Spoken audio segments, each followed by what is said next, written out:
Bismillahirrahmanirrahim.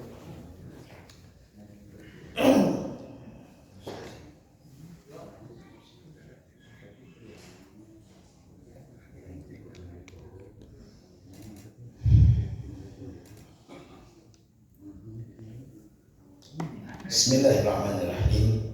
Alhamdulillah. Jemaah subuh yang Allah muliakan, urang sasarangan ngadua. Mudah-mudahan sehat sadayana. Suaranya bermasalah. Astagfirullah. Salamnya Allahumma Rabban nas adhibil ba'sa ishfina anta syafi la shifaa illa shifauka shifaan la yughadiru saqam. Allahumma Rabban nas adhibil ba'sa ishfina anta syafi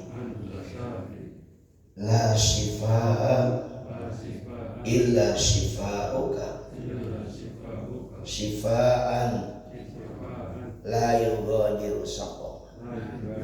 Allahumma Rabban nas adhibil ba'sa ishfina anta syafi la shifaa illa shifauka shifaan la yughadiru saqam. Amin ya Allah rabbal alamin. Ulang seorang syukuran ke Allah Subhanahu wa taala bisa bertemu dalam aktivitas sholat subuh berjamaah. Mudah-mudahan sampai akhir hayat kita. Tapi pat pinter Pak, sulit sholat subuh berjamaah di masjid. Ibu Miwi jeung pun bojo nambruk. Jadi bisa sholat subuh berjamaah lagi itu luar biasa. Beres nambruk. Sekarang suara ya. Enggak. Alhamdulillah. Mudah-mudahan cuma peralihan suara puber Pak.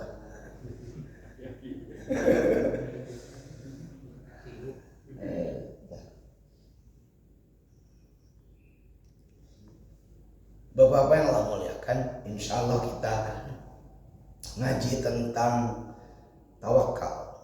Ya, mudah-mudahan dengan suara terbatas ini bisa diikuti.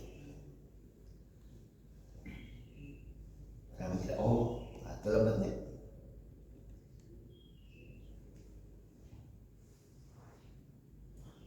Kenapa tidak ada ini?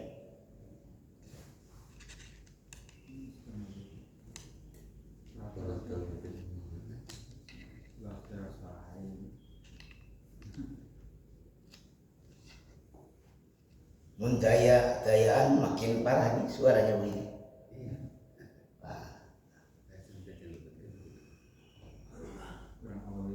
Nah, gitu mungkin.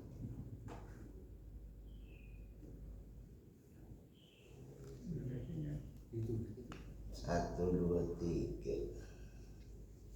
Nah, ini sering ini, tapi tidak ikut. Nggak teman, nggak sama SD FN. Coba cek dulu. Cek dulu FN, sebentar. Dekat dulu. Berapa nih? No, pindah. FN dengan berapa? Pindah monitor. Ini bukan suara cahaya. Terus ya coba FN dengan FN.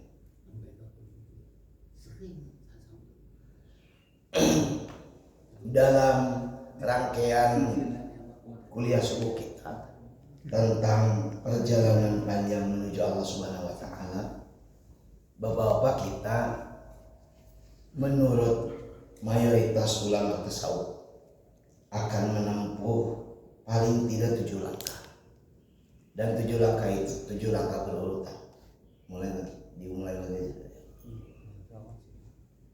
Kita akan menempuh 7 langkah berurutan yang tiap langkah itu dalam istilah tasawuf disebut dengan maqamat, station, terminal.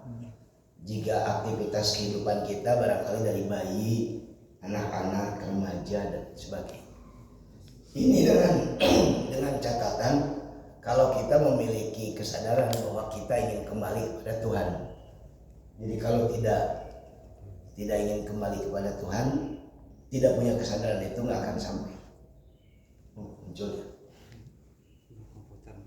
Berarti ininya nggak usah dinyalakan aja, nggak usah dinyalakan. Jadi serap. Dan kalau kita sadar itu, biasanya kita mulai ingin memperbaiki diri, membersihkan kotoran. Makanya kesadaran pertama di stasiun awal itu namanya tobat. Kita jadi sadar bahwa kita banyak kesalahan, sehingga kita ingin bertobat. Dan kalau dibimbing oleh orang yang terlatih, yang pernah menempuh jalan itu, maka kita akan dibimbing untuk membersihkan diri dengan berbagai aktivitas. Dan aktivitas kesadaran itu sekali lagi disebut dengan taubat. Dan dalam taubat itu, kendaraan yang digunakan oleh kita itu bernama istighfar, terutama sayyidul istighfar. Setelah itu kemudian kemarin sudah sempat dijelaskan, kita akan bertemu dengan, kalau sudah senang taubat dan lain sebagainya, kita akan bertemu dengan hidup yang lebih hati-hati. Kita menjadi orang yang zuhud, mulai berlatih karena tahu bahwa keburukan, kotoran yang hinggap dalam diri kita, dalam hati kita, dalam pikiran kita itu kan kotoran karena kecintaan yang luar biasa pada dunia. Maka stasiun kedua disebut dengan zuhud, latihan untuk mengurangi ketergantungan kepada kenikmatan materi, kenikmatan dunia. Mulai rada senang orang itu, kemudian untuk puasa, untuk sholat malam, memperbanyak sholat sunnah, mengurangi waktu tidur malamnya dan sebagainya. Dari sana kemudian stasiun ketiga kita ketemu istilah warok, hati-hati. Hidup jadi lebih hati-hati, pembicaraan jadi lebih hati-hati, makan jadi lebih hati-hati, kerjaan jadi lebih hati-hati, interaksi jadi lebih hati-hati. Dari sana kita ketemu yang kemarin terakhir disebut dengan sabar. Jadi mulai lebih sabar, apalagi pulang haji. Sehingga kata kawan-kawannya, si bapak itu baheula mah barang hasan nama jadi sabar. Berarti mabrur hajinya. Walaupun mabrur itu tidak berubah dari hitam menjadi putih, tidak berubah dari gelap menjadi terang, tapi paling tidak berubah lebih baik, walaupun sedikit. Tadinya pedit, jadi ngurangan peditna. Tadinya malas, jadi berkurang malasnya. Nah, setelah melampaui kesabaran itu dengan berbagai versinya, kita masuk tawakal. Tawakal itu jemaah subuh al-kausar Allah muliakan dari kata wakala yukilu atau wakala yuwakilu. Nanti ketemu kata wakil atau wakil. Sudah jadi bahasa Indonesia. Wakil itu kan menyerahkan kepentingan kita kepada, kalau orang ada seseorang. Wakilan artinya untuk menerima tamu, berarti kita mempercayakan orang itu mewakili kita. Wakilan ya kami untuk nanti tidak mungkin hadir dalam pertemuan itu. Wakil di sini dalam makna tawakal adalah menyerahkan seluruh urusan dalam hidup kita pada Allah Subhanahu wa taala. Sudah Mas pakai ini? Apanya?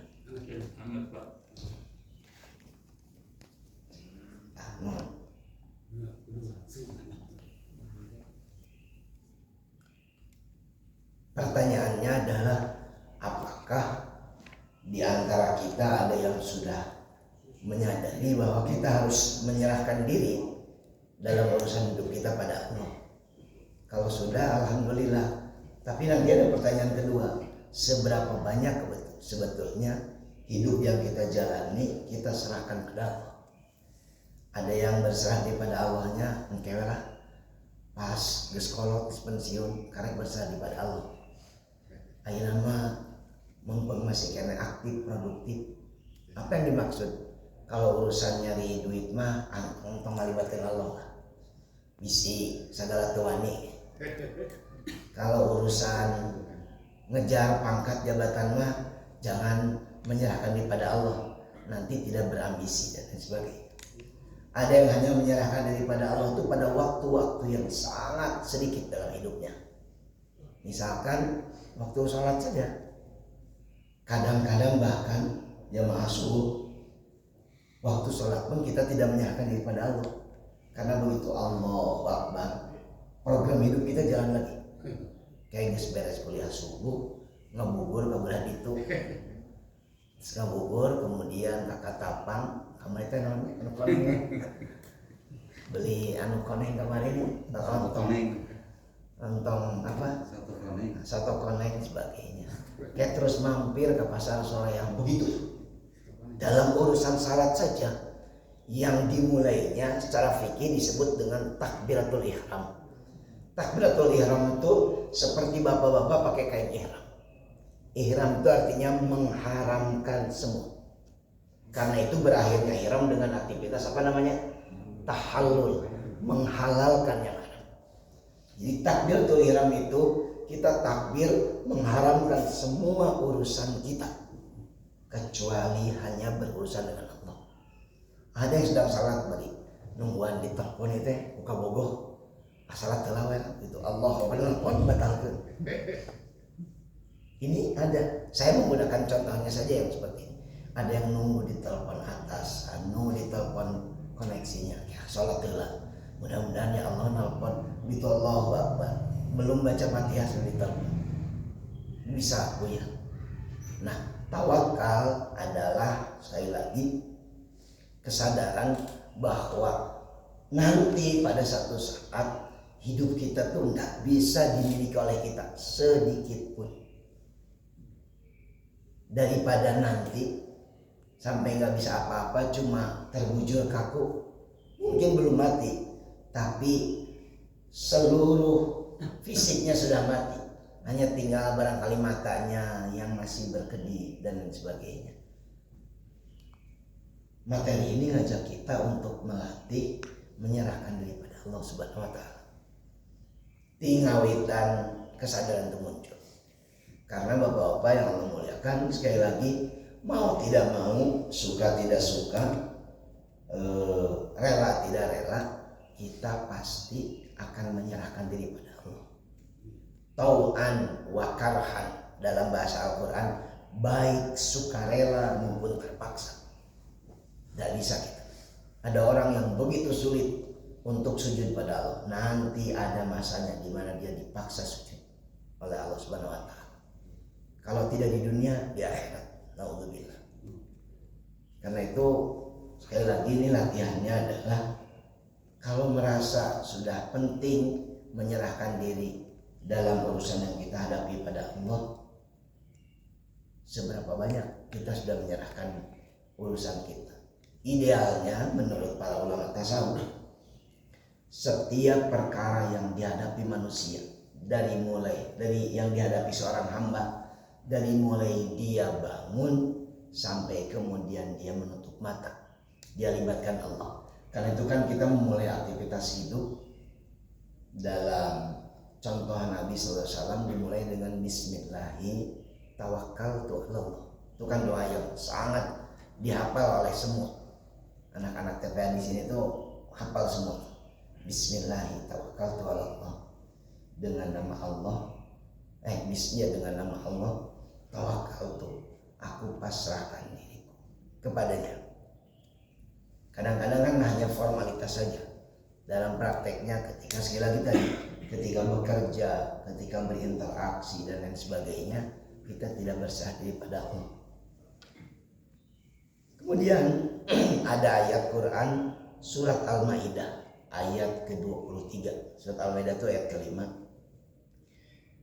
tentang sabab nuzulnya itu tentang pengikut Nabi Musa alaihissalam yang setelah berhasil dibawa oleh Nabi Musa dalam jumlah fantastis itu ratusan ribu, setelah sekitar 9 abad mengalami penjajahan oleh Firaun di Mesir, mereka kemudian berhasil menyeberangi Mesir ke Palestina melalui Laut Merah, dan kemudian mereka sampai di Palestina. Ketika kemudian Allah perintahkan mereka untuk masuk ke kota Palestina, ke Yerusalem yang dijanjikan kepada mereka oleh Allah Subhanahu wa taala, mereka kemudian menolak karena di kota Yerusalem itu tinggal orang-orang barbar dengan fisik yang besar, dengan perilaku yang kasar, yang terkenal sangat jahat dan sebagainya. Saya bacakan ayat 23 surat Al-Maidah. A'udzubillahi minasyaitonirrajim. Qala rajulani minal ladina yakhafuna an'amallahu 'alaihima udkhulu 'alaihimul bab fa idza dakhaltumuhu fa innakum ghalibun wa 'alallahi fatawakkalu in kuntum mu'minin. Nabi Musa meyakinkan mereka untuk masuk, tapi mereka menolak. Bahkan jawaban mereka dalam surat Al-Maidah rangkaian ayat ini Bapak-bapak bisa ketemu di mana mereka menyebutkan idhab anta wa rabbuka. Engkau saja Musa pergi sama Tuhanmu. Kayaknya semenang kami masuk. Dah sopan luar biasa. Kapangeran kanabi itu. Idhab anta wa rabbuka. Kamu pergi Musa dengan Tuhanmu. Biar kami di sini aja lah, duduk-duduk saja. Secara umum kita memandangnya dengan Yahudi lah gitu. Saya termasuk yang memahami bahwa ada banyak pendapat dalam ada banyak pendapat ahli tafsir yang menjelaskan bahwa Yahudi yang dibahas dalam Al-Quran seperti ini itu bukan Yahudi sebagai bangsa, sebagai entitas bangsa seperti Jawa gitu ya, Madura, Sunda, tapi Yahudi sebagai karakter.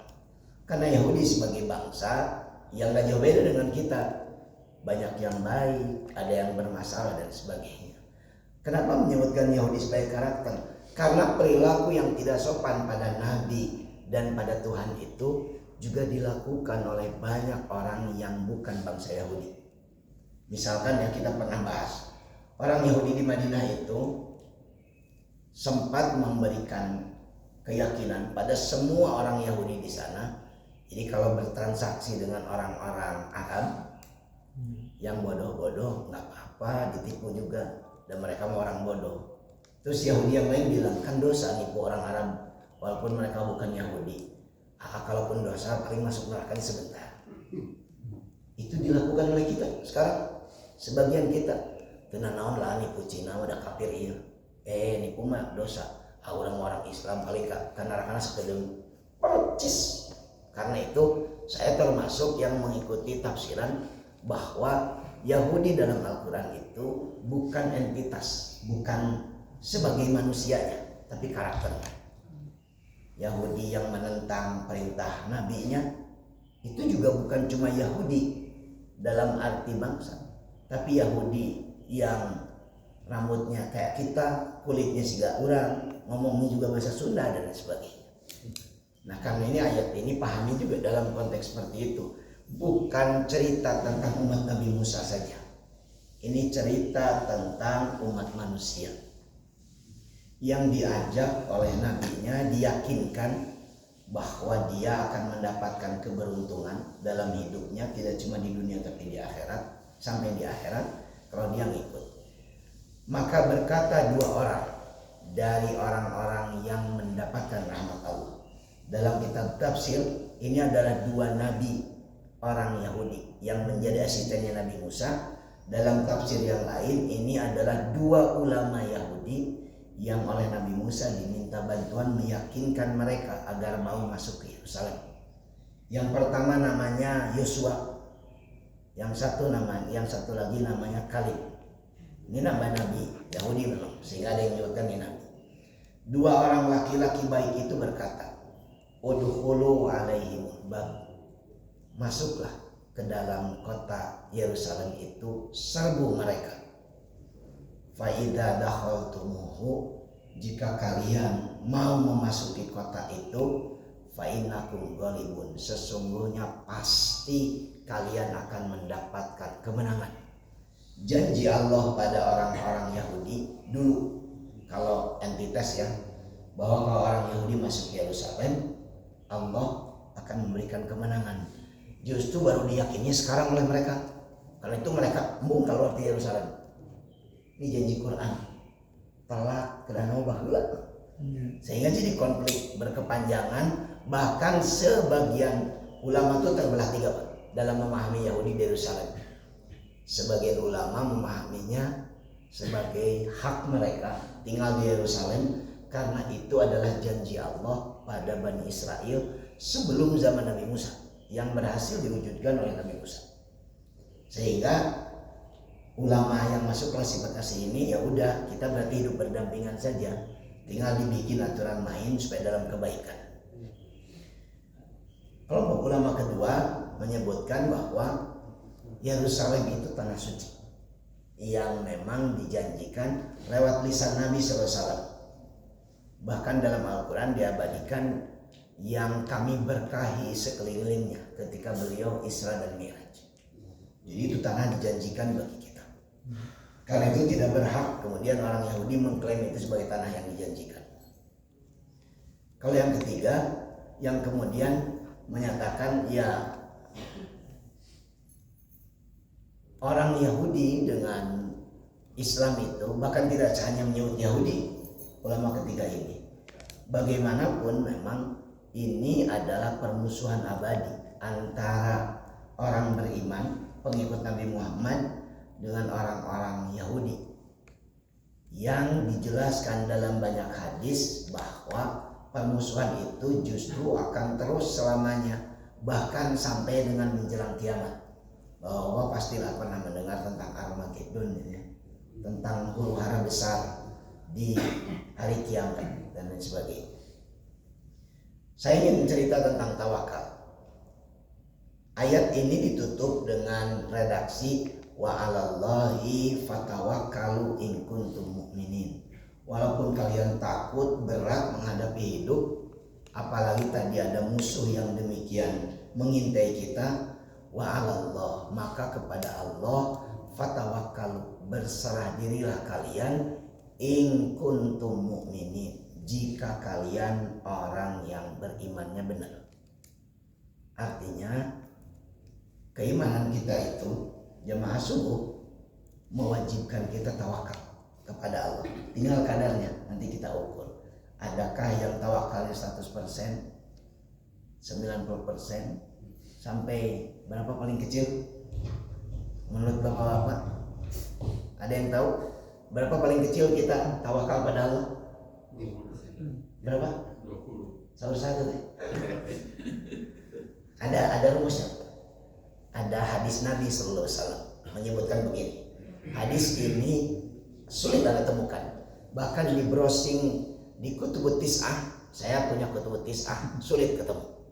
Hadis ini saya dengar dari guru besar hadis di UIN, mungkin sekitar 15-20 tahun yang lalu, beliau belum jadi guru besar.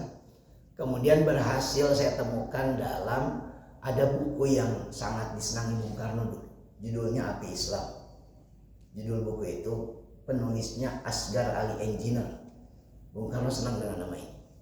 Asgar Ali Engineer itu seorang cendekiawan Muslim India yang luar biasa perannya dan lain sebagainya.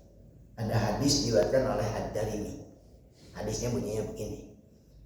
Kunna fi zamanin ma in tarokna asyara min dinina halaka wa kanu fi zamanin ma in umila min dinina ma'in umila asyara min dinina najaha. Kita, kata Nabi kepada para sahabat, hidup di satu zaman kalau 10% saja agama kita ditinggalkan celaka. Berarti minimal zaman Nabi teh kedah 80% mun hoyong salamet. Teu kenging 80% berislam. Teu aya anu Islamna. Aduh abdi mah bisa 50%, komo namanya kesepuhan. 25%, 20%. Daya. Kalau ingin selamat minimal 91%. Karena kata Nabi, kalau 10% saja asyara min dinina ditinggalkan halaka, celaka. Wa kamu, tapi mereka yang dimaksud kita umat akhir zaman, mereka yang di akhir zaman ma'in umila, kalau mereka melakukan asyara min dinina 10% saja dari agama kita, najah, selamat 10% Pak. Umat akhir zaman. Kenapa? Tidak mungkin kita bisa meniru Nabi dari pakaiannya. Kita bisa meniru Nabi barangkali dari poligaminya. Kan bisa ditiru dari mana saja. Kita bisa meniru Nabi mungkin dari jadi pemimpin politiknya. Kita bisa meniru Nabi dari kerjaannya dan sebagainya. Tapi tidak mungkin ada orang bisa meniru Nabi 100%. Jadi umat akhir zaman 10% salah. Kadang-kadang kita merasa jangan habis 30% lebih 40%. 10% yang selamat. Kenapa? Saking banyaknya fitnah, dalam bahasa akademiknya banyak distorsi, terlalu panjang jarak antara Nabi dengan kita.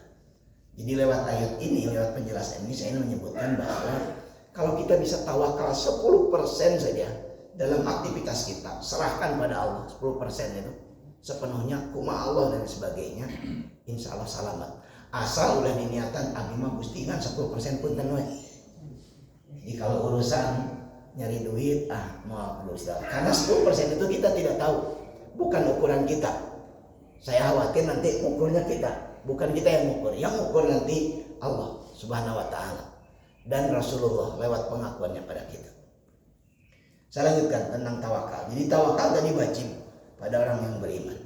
Umar bin Khattab radhiyallahu an, dari Rasulullah SAW, kata Umar bin Khattab, beliau pernah bersabda.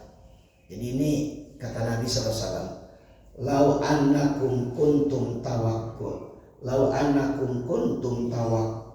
tawakkaluna ala Allahi haqqa tawakkuli la rizqtum kama turzaqut tayr tagdu himasan wa taruhu bitanan.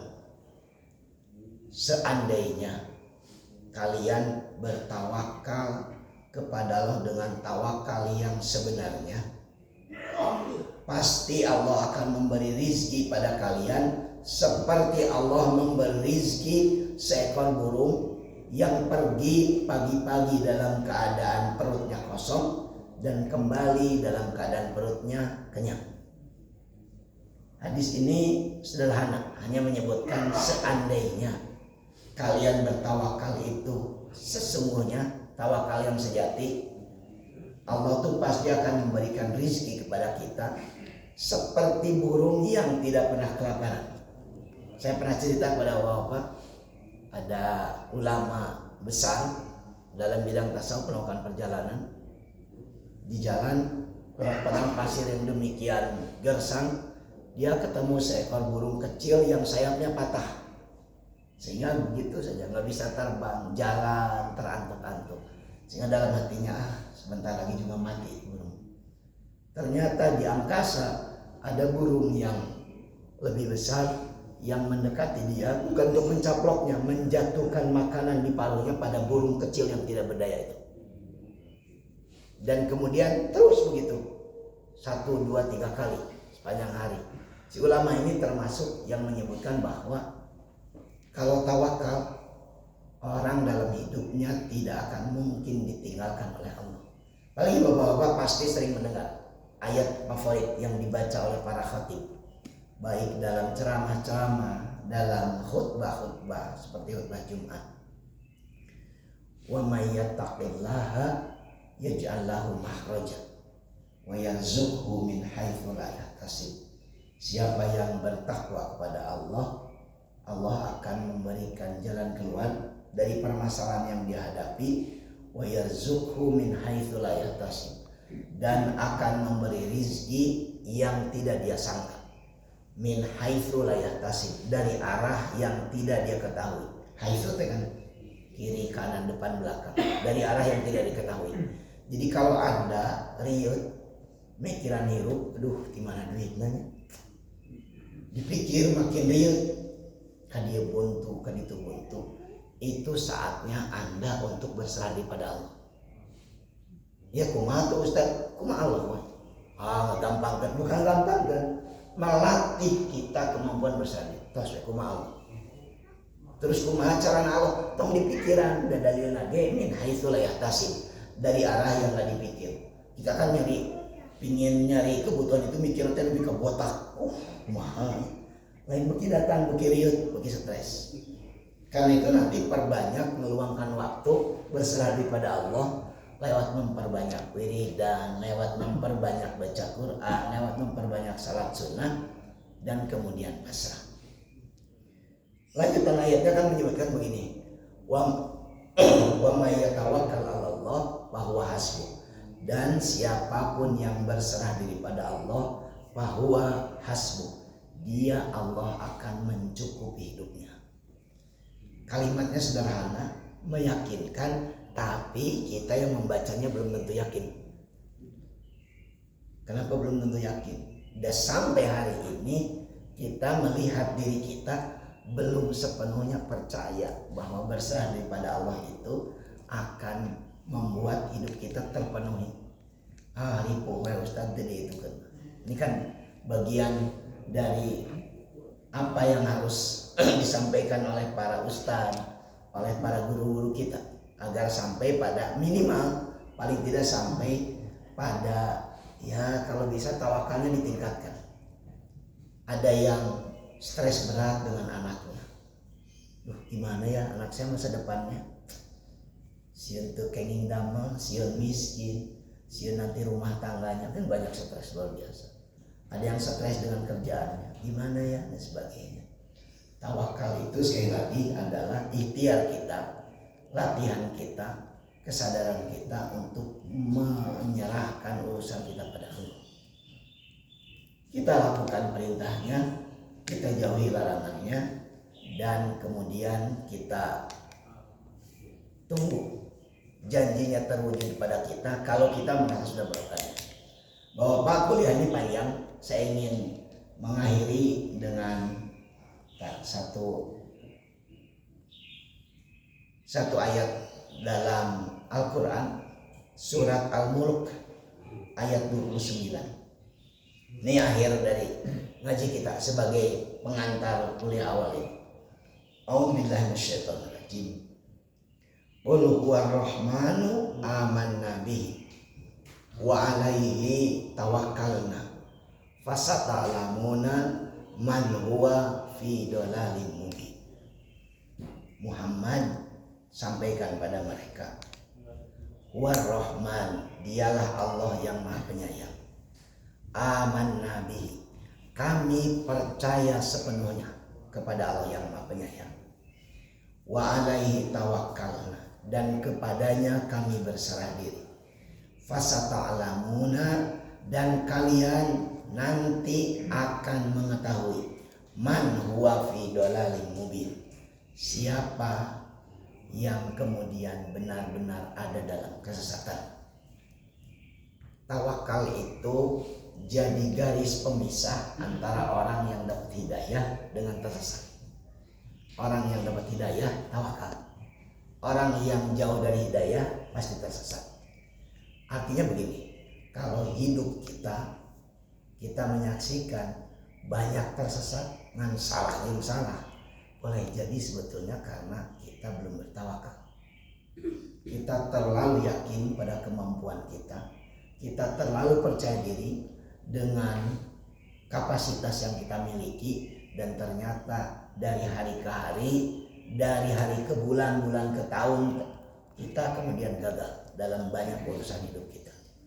Akhirnya orang latihan bapak-bapak ya, tawakal. Ada langkah dan lain sebagainya. Sekali lagi saya ingin memulai kita semua nanti dengan ucapan Bismillahirrahmanirrahim dalam setiap urusan. Dengan pemaknaan yang lebih baik, kita sedang memohon perlindungan Tuhan, sekaligus juga kita sedang menyerahkan urusan kita supaya dibimbing oleh Allah tidak melakukan perbuatan-perbuatan yang dimurkainya. Bismillah, tawakkaltu 'ala Allah, la haula wala quwata illa billah. Kan kemarin hanya sekedar ucapan saja. Ini barangkali Bapak-bapak yang Allah muliakan, kuliah kita di awal tentang tawakal. Sayangnya tidak ada slide gambar yang saya sampaikan. Dua lagi tadi ya? Kenapa? Dua lagi, apain lagi? Taubat, zuhud, waro, sabar, tawakal. Mohon, kan 7 kan? Baru 5. 7 kayak tahapannya setahunan. Tawakal dulu. Tawakal ini bisa 4-5 pertemuan. Saya sedang berharap sebetulnya untuk menyampaikan semacam apa ya? Riyadah itu kan exercise, latihan yang teknis bisa dicatat. Misalkan itu ya, misalkan bahwa Bapak boleh gunakan atau tidak. Kami di pesantren, saya ngajar santri dan para ustadznya sekalian memulai hari setelah kuliah subuh begini dengan membaca Sayyidul Istighfar minimal 3 kali. Sayyidul Istighfar. Kalau di sini kan dengan ada sholat apa namanya sebentar lagi deh, sholat Isra. Kalau memang di mazhab Ahlussunnah wal Jamaah, saya penganut aswaja, sholat Isra itu tidak populer. Lebih populer sholat duha, sholat Isra. Tapi itu jadi salah satu cara kita untuk menumbuhkan kesadaran, ya Allah, bantuan abdi ayeuna. Ayeuna mah kumaha Allah, itu loh mulainya. Selain bismillah tawakkaltu 'ala Allah. Nanti juga kalau ketemu banyak masalah, latihan untuk kemudian diam sebentar. Kemudian tadi munajat lagi Allah. Ada nanti episode hidup itu yang demikian berat, bahwa apa yang Allah muliakan. Latihannya dari sekarang. Kiranggung itu ngaji kita, mudah-mudahan manfaat. Kita tutup dengan doa. Subhanakallahumma wa bihamdika asyhadu an la ilaha illa anta astaghfiruka wa atubu ilaik. Assalamualaikum warahmatullahi wabarakatuh.